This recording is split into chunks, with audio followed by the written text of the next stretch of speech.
Welcome into Outkick the Show. I am your fearless leader, Clay Travis. I hope all of you are having fantastic Thursdays wherever you may be. The NFL is back. Packers on the road to play the Bears tonight. Rejoice. Going to give you some gambling picks here at the end of the show for the NFL. And obviously we have 11 college football gambling picks up on the main Outkick board. But we got people losing their minds left and right. And we begin this show with Antonio Brown losing his mind. All right, so if you don't know this already, if you haven't seen this story, within the last hour and a half or so, so yesterday we talked about this, right? Antonio Brown went on Instagram and posted a video, a screenshot of a fine letter that he had received from the Raiders for not fulfilling the terms of his contract. He had been fined roughly $54,000.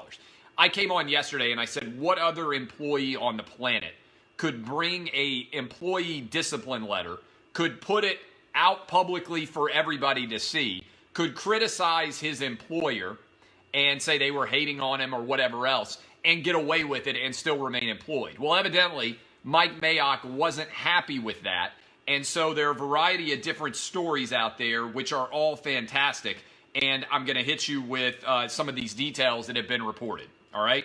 So remember, in the offseason, if you're not a hardcore football fan, the Raiders gave up a 3rd and a 5th round pick to the Pittsburgh Steelers, and they gave Antonio Brown a $50 million contract, $30 million of which was guaranteed.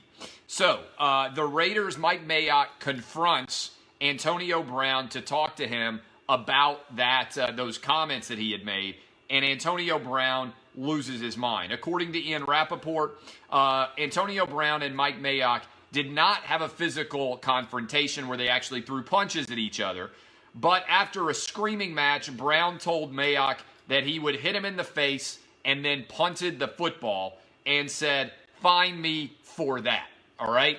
So, first of all, great jokes from you guys that the Bears wanted to know how good of a kicker Antonio Brown was because they were thinking about signing him.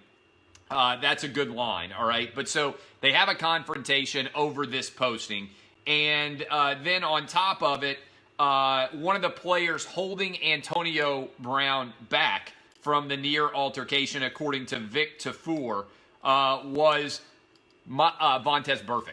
So Vontaze Burfict, if Vontaze Burfict is holding you back, you did something really wrong, all right? If Vontaze Burfict is like, yo, chill.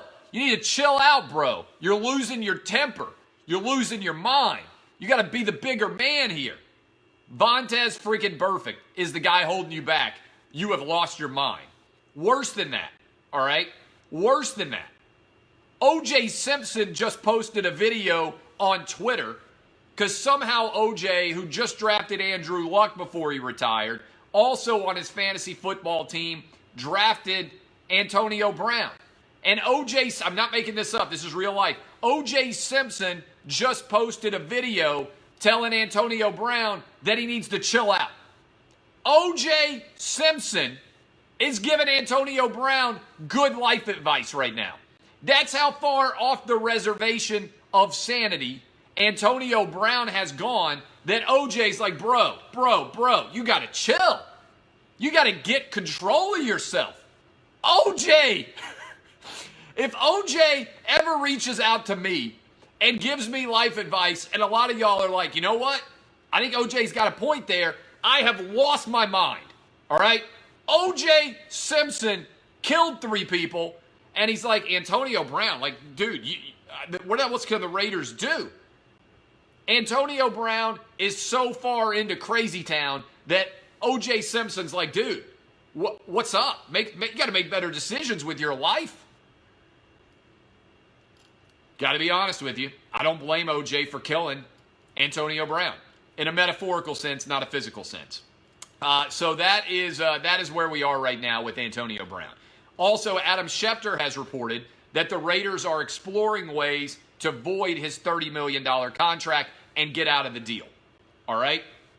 So all I got to say here, which is pretty straightforward, is the Raiders made a bad move to sign Antonio Brown But I don't know what else Mike Mayock and John Gruden and Mark Davis, the owner of the Raiders, can do at this point. They gave him a new lease on football life. They brought him in, gave him a brand new contract. They have defended him from head to toe, whether it's the stupid helmet controversy or somehow getting his feet frozen in a cryogenic chamber in France. Antonio Brown has lost his mind. I think maybe he's already got CTE. They have to cut him. I think the Raiders at this point in time, if you were trying to avoid your entire team being a carnival, I understand if the Raiders think, hey, Antonio Brown is the difference between us winning this division or not. But the Raiders are going to stink regardless. It's not as if Antonio Brown is going to put them into Super Bowl contention. He might take them from 4-12 to 6-10, right? You got to figure out whether Derek Carr is your guy for the future, and Antonio Brown is clearly not your wide receiver for the future. So here's what I anticipate happening. The Raiders cut Antonio Brown. Bill Belichick picks him up, pays him $400,000 a year, and we don't hear a single word from him for the rest of the year, and he posts 2,000 receiving yards for Tom Brady. That's honestly what I expect to happen. I expect for Josh Gordon and for Antonio Brown to end up being the greatest wide receiver duo in the history of the New England Patriots, for both of them to be flawless, for neither one of them to say a word for the entire season, for them to only come out and talk about how much they love the Patriots and how much they love Bill Belichick. That's the Patriot way. That's totally what I expect to end up happening. But I think at this point in time, if you're the Raiders, you have to cut Antonio Brown. There's no way to continue to roll with him. Zero way to roll with him. You guys can vote. If you were the Raiders and at this point you could walk away, get out of your $30 million contract because he hasn't fulfilled the terms of his contract, would you let him go? Vote on Facebook. Vote right now on my Periscope. Would you cut him, yes or no? What would you do if you were the owner, if you were the GM, if you were the coach? Give me your vote right now on both Facebook and Twitter. I'm curious what you guys think should be done here. I believe it's a no-brainer. You have to cut Antonio Brown. You have a clear case that he's not entitled to his $30 million. That's why you write the letter, honestly, so that you have a documented record of him not fulfilling his contractual obligations. That's why it was sent to him. And right after you send that letter to him, he posts it on Instagram, which I'm sure is a violation in some way of player contracts. I'm sure you're not supposed to do that. And then I'm pretty confident you're not supposed to threaten to kick the GM's ass on the football field in front of the whole team.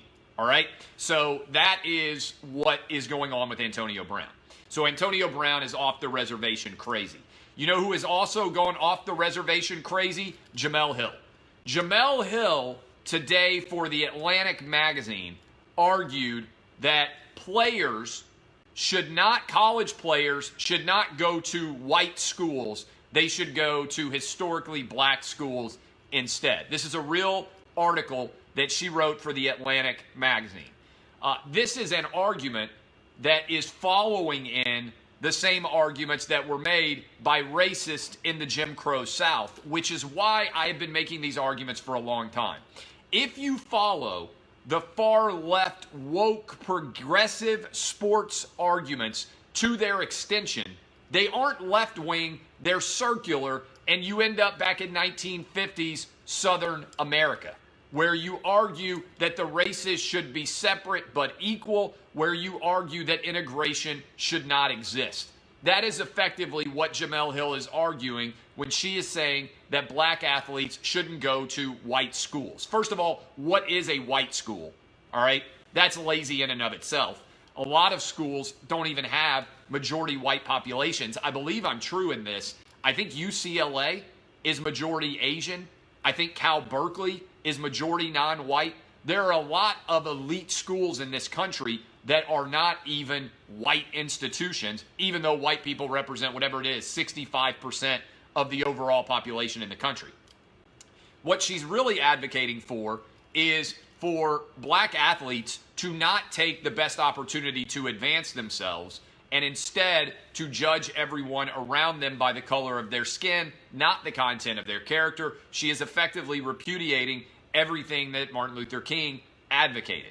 She's also not following this advice in her own life. She went to Michigan State. I'm sure she could have found a way to go to a historically black college if she had so desired.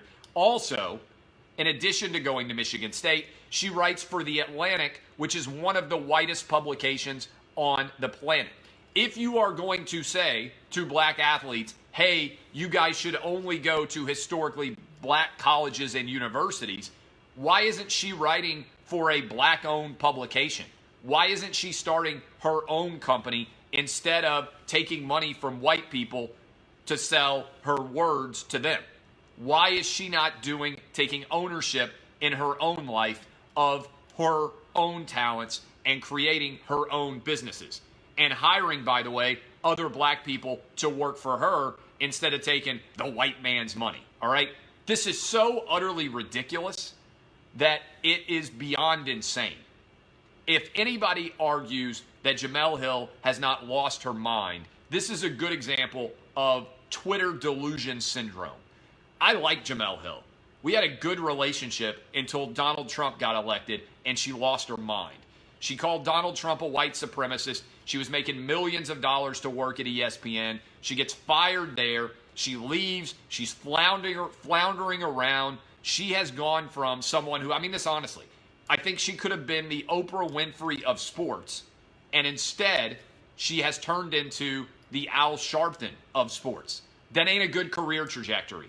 You don't want to go from big audience appealing to everyone to tiny audience appealing to 12% of the population, if that, because a lot of black people are responding today saying, you're crazy. Why would you encourage anyone to go to a lesser school? Because the logic that applies here is instead of going to Harvard, you should go to Howard, right? If you apply it for academics as well. Instead of going to Yale, you should go to Fisk, all right? I don't have any problem with any school in America. College education is better than not, but people should go to the best school they can get into. Yes, in fact, Harvard is a better school than Howard. It is infinitely better to have Harvard on your resume than it is Howard. Just like it's infinitely better to have Harvard on your resume than it is the University of Tennessee or Michigan State or whatever the school is. You should try to go to the best academic institution you can get into, and you should try to go, I'm gonna have to block this guy. There's a lot of bad schools that people go to relative to good schools, right? If I have a choice between my son going to Arizona State or to Princeton, I'm going to tell him to go to freaking Princeton. If I have a choice between my son going to Stanford or going to what's a crappy school? Mississippi State. Sorry, Mississippi State fans. I'm going to tell him to go to Stanford. Go to the most academically and athletically elite school you can possibly get into. That's the truth. There's a big difference in quality of institution in this country. And the goal of American life should be to go to the best school you can get into. Or the school like I did that gives you the best scholarship.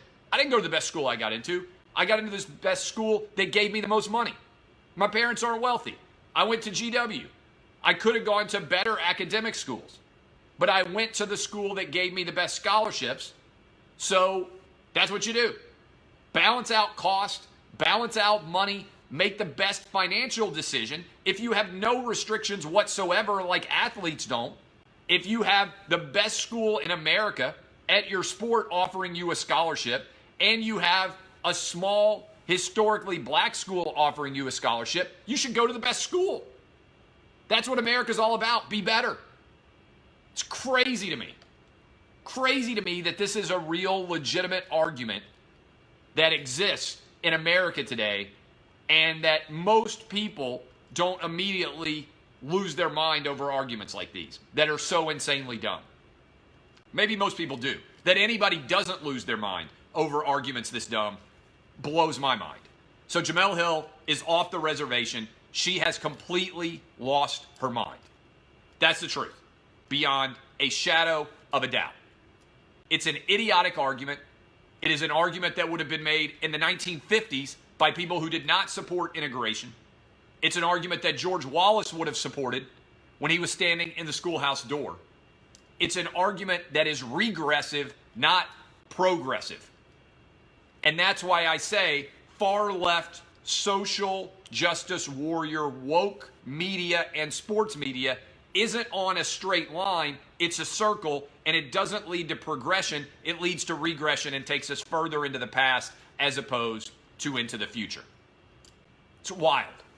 It's wild that these super uber woke people don't recognize that they are making the same arguments that people who didn't believe in integration made in the 40s and the 50s.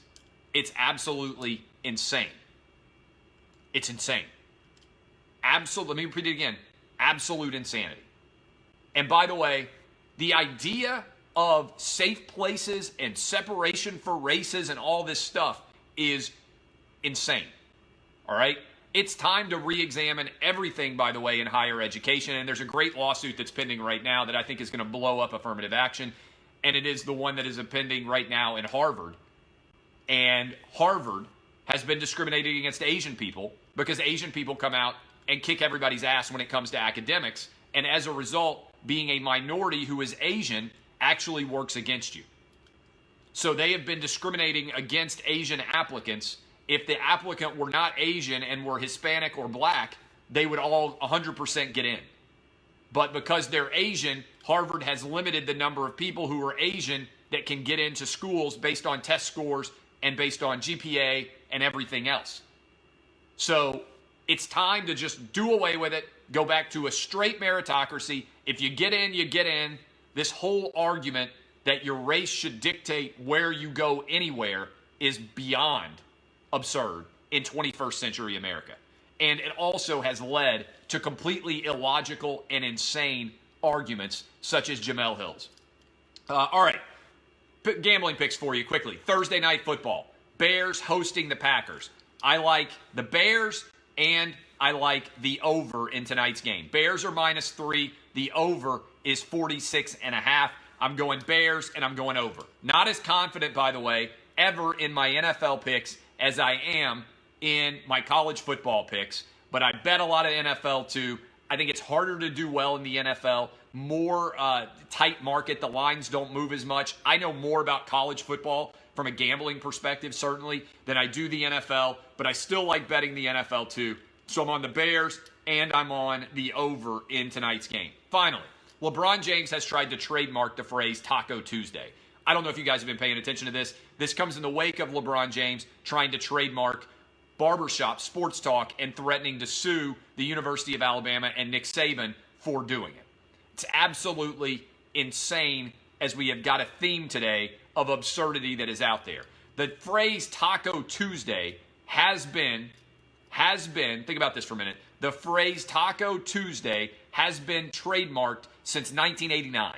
So LeBron James is trying to trademark a phrase that has been in popular use and trademarked by another company that actually sells tacos since 1989. I hope that LeBron James is going to soon try and copyright Thirsty Thursdays, Ladies Night, TGIF, all of those things potentially going to be LeBron's property. All right, this is so dumb of LeBron. He's losing his mind, okay? Absolutely losing his mind. And as a result, nobody's telling him that. When you get super rich, the thing you have to guard against is you have to guard against insanely stupid people who don't have anybody else to tell them when they're doing something that's insanely dumb because they all rely on that person to make all their money. There's a lot of lawyers out there that'll take $1,400 an hour to represent LeBron James, and they'll take that money hour after hour after hour instead of making the smart financial decision and deciding to tell him this is a dumb idea. You want to pay your lawyer to give you good advice. The problem is your lawyer is incentivized to just keep taking your money.